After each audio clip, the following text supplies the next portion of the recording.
Back with you on SportsCenter, the NBA Eastern Conference Finals, a rematch from 2000 when Reggie Miller's Pacers beat Latrell Sprewell's Knicks in 6 games. New York hasn't been to the East Finals since then. These teams met in the second round last year. Indiana won that one, too, in 7 games. We're so pleased to bring in Pistons head coach J.B. Bickerstaff to join us here in SportsCenter. I want to tap into some of his analysis because, Coach, you're obviously very familiar with this Pacers team playing in the same division. What stands out to you about this team that led them to a conference finals appearance? Offensively, they're just so hard to guard. They do a great job at playing at a tempo that makes you feel like you're chasing them for 48 minutes. And I think that's one thing that people talk about in the playoffs. In fourth quarters, the game slows down. But if you're the Indiana Pacers, you want to make sure you're playing at that elite pace. When you got guys like Ty Halliburton, Miles Turner, who can space the floor, Siakam, who can attack early in transition, you want to try to get as many easy opportunities as you can. The Knicks are really good if you allow them to be stagnant and play in the half court and turn it into an ISO. They have so many guys who can defend that you want to make them chase you around a little bit and make sure you play at that elite tempo that made you the offensive weapon that you were through the season. Yeah, I was just saying to someone, I don't know that there's a team that's playing with more confidence in the postseason than the Pacers, but you just mentioned the Knicks and obviously some experience playing against them in this postseason. What's the key for them to moving on and advancing to the finals? Again, it's what the stars are going to do, right? You know what Jalen Brunson is going to do. You know what Towns is going to do. I think he's going to be a big focus of this series. How they use him, whether they put him, as a post player, they can use him as a spacer, and sometimes they can use him as a decoy to bring your biggest guy away from the basket. So you want to make sure that he's involved and watch the impact that he has on the game. Like, he's deadly when he's knocking down those 3-point shots, and that pulls everyone from your interior out to space, and now the other guys have the ability to get off and attack. Key guys like Anunoby and Bridges, and then Hart's ability to make winning plays. Yeah, you mentioned Cat. 5 games with at least 20 points and 10 rebounds in this postseason. That's the most by a Knicks player since Ewing had 10 such games in the 94 postseason. But you're right, they need that consistency. Let's go out west for a second. Thunder host the Wolves, game 1 of the conference finals. That's tomorrow night. OKC hasn't made it this far since 2016, and none of these players were on that team. Only Alex Caruso's actually ever been to the conference finals, and that was with the Lakers in 2020. The Wolves were, of course, just here last year. So if you were sort of scouting both of these teams in this matchup, give me the deciding factor that's going to determine who wins. I think it's going to be the X factors, right? I think you know what you're going to get from Shea. You know what you're going to get from Ant. But it's going to be some of the other guys, how they step up, the DiVincenzo's of the world, the Nas Reeds of the world. Jalen Williams obviously is all-star caliber talent, but I think he's a guy that's going to be huge for Oklahoma City. You saw what Alex Caruso was able to do in that Nuggets game, especially that closeout game, how much of a disruptor he can be. And then the same thing with Isaiah Hartenstein. Right, I think those guys who can be the most consistent throughout this series, the X factors, are going to give their team the best opportunity to win it. Yeah, a reminder that these teams split their regular season meetings 2-2, and those matchups, all 4 decided by a combined 3 points. Coach, if this coaching thing wasn't going so well for you, I'd say there's an analyst seat waiting for you. You're fantastic. Get you a coach that can do both. But it's going really well. So we'll see you many years from now when you decide to hang up and come and join us here on a desk. J.B. Bickerstaff, thanks so much for joining us. Good luck next season, too. It's really fun to watch your Pistons this year. Thank you. I appreciate it. But we're not going to begin there, by the way. No, we're going to start Eastern Conference, where my New York Knicks will host the Indiana Pacers. The Knicks have made the Eastern Conference Finals for the first time in 25 years, and I'm here for it all. Here's the deal, y'all. I'll elaborate more on this Wednesday leading into Game 1, but I couldn't be more ecstatic than I have been. Orange and blue skies, baby. I'm just getting emotional. Hold on, just getting emotional. I waited a long time for this. Long time. And here's what I want to say. You got a lot of people out there, man, you can't be rooting for them. Man. Y'all kiss my ass. I root for whoever I want to root for. I've been a diehard New York Knicks fan all my life. Y'all wasn't telling me not to be a fan when their asses was going home. You wasn't telling me not to be a fan when they stunk. You wasn't telling me not to be a fan when they were awful. You understand? And they were basketball purgatory and they were an embarrassment. And you see all of us right there, a whole bunch of New York Knicks fans everywhere. My man Jalen Brunson came up to me. Let me share with y'all what he said. He said, I'm not going to even say nothing to you. That's what he said to me. Because I was the fool who said I didn't see a first-round pick in the draft when he was coming out of it. I said, I don't see a first-round pick out of Villanova. I was talking about him. He reminds me of that every time he sees me. You understand? Because he knows I got to eat crow. I've been eating crow since he helped the Dallas Mavericks get to the Western Conference Finals when Luka was hurt. I've been eating crow since he arrived in New York. You know the brother's averaging 30 a game since he arrived in New York in the postseason. 30 a game in the postseason. That's who he is, leader scorer in the postseason. That's Jalen Brunson. The brother's spectacular. Got to give him love. Got to stand down. Got to bow down. Got to acknowledge he's special. And I completely underestimated him. And you know what makes it even more excusable?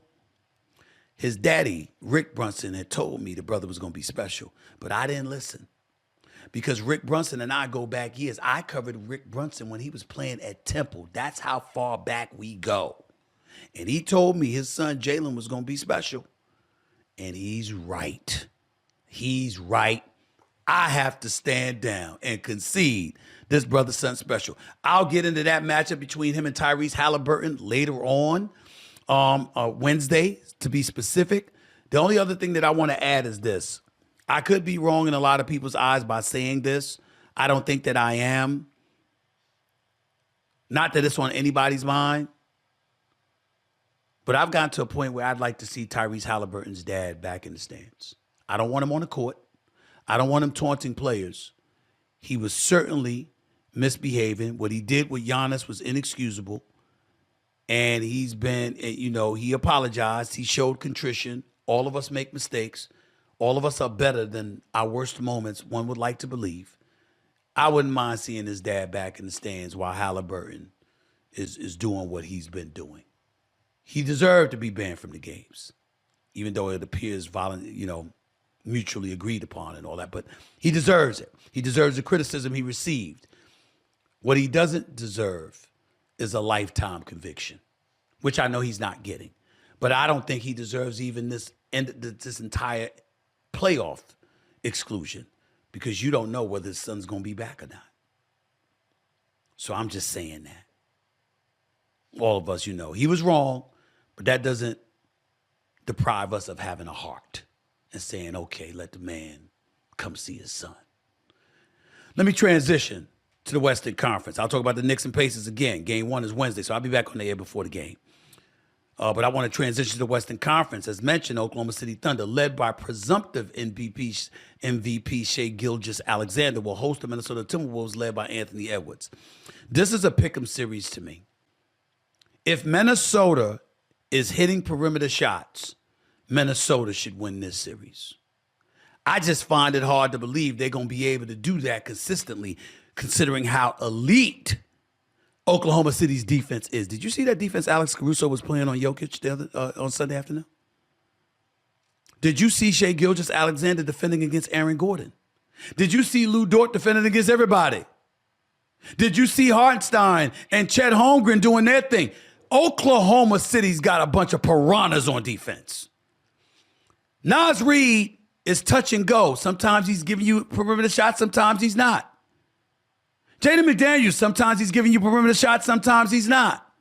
Rudy Gobert, listen, I think it's safe to say he ain't gonna look like he did against the Lakers going up against Oklahoma City.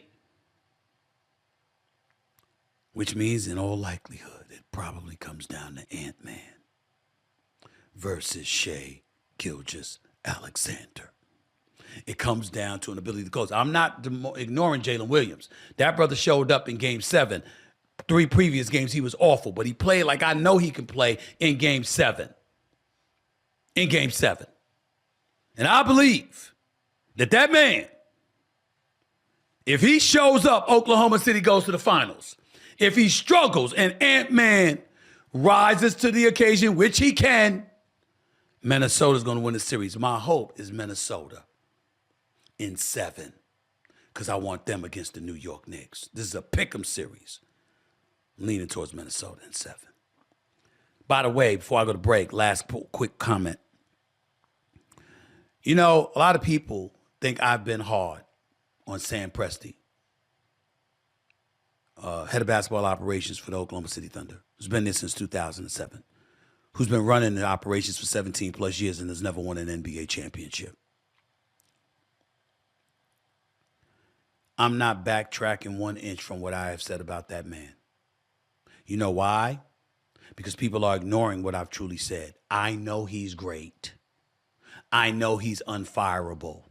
I know that he has shown extreme loyalty to the Oklahoma City Thunder organization when he's had ample opportunities to leave and has never chosen to do so. I know that this man is an elite executive. He has my profound respect. I'm just saying, from a big picture perspective, anybody else who's acquired the level of talent that he has acquired through the draft, through free agency, through development over the years, from KD and Russell Westbrook and James Harden to Serge Ibaka, Reggie Jackson, Paul George, Victor Oladipo, Carmelo Anthony. I mean, the man has had everybody. Anybody else would have been asked, where's the chip? That's all I'm saying about Sam Presti. I'm not saying he should be fired. I'm not saying he shouldn't be the reigning executive of the year. I'm not saying he's not wonderful at his job. I'm saying, where's the damn chip? That's all I'm saying. And I stand by that. Where's the chip? Always be closing. Glenn Gary, Glenn Ross, Alec Baldwin, always be closing. I need Sam Presti to close and for once walk away with an NBA championship, not an appearance. That's all I'm saying. That's all I'm saying. Coming up, Donald Trump says he plans to call for an investigation into the high-profile endorsements of Kamala Harris during the 2024 election. I'll tell you why he's doing that. Plus, former President Joe Biden is diagnosed with an aggressive form of prostate cancer. We'll touch on that too.